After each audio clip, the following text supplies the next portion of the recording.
সবাই তোমরা কেমন আছো? আমি গল্পদিদু।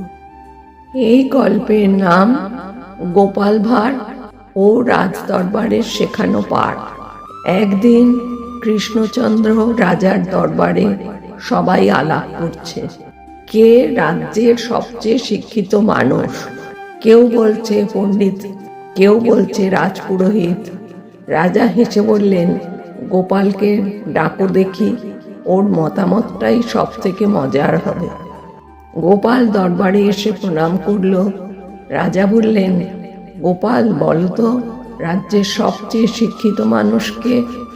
গোপাল একটু ভেবে বলল, মহারাজ, সেটা জানতে কাল সকাল পর্যন্ত সময় দিন, আমি কালই উত্তর নিয়ে আসব।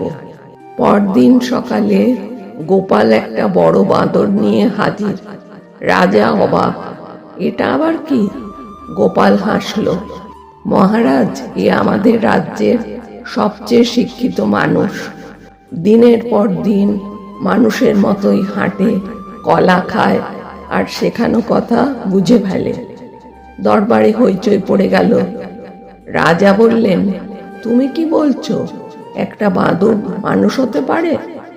গোপাল শান্তভাবে উত্তর দিল, না মহারাজ, বোঝাতে চাচ্ছিলাম, কেউ শুধু শেখা অনুকরণ করলে সে শিক্ষিত হয় না। সত্যিকারের শিক্ষা তখনই যখন জ্ঞান দিয়ে বুদ্ধি ব্যবহার করা যায়।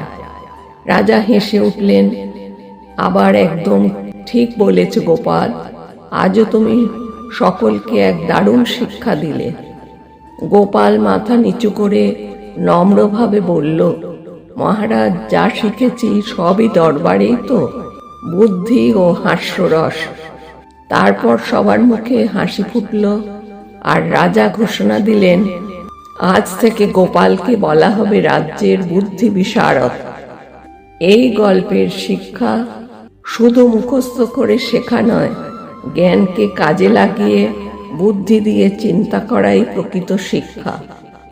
গল্পদিদুর এমন অনেক গল্পের জন্য ভিডিওটা লাইক করো আর শেয়ার করো, সাথে চ্যানেলটা সাবস্ক্রাইব করতে ভুলো না। তাহলে আজকে আমি আসি, নতুন গল্পের সঙ্গে তোমাদের সাথে দেখা হবে।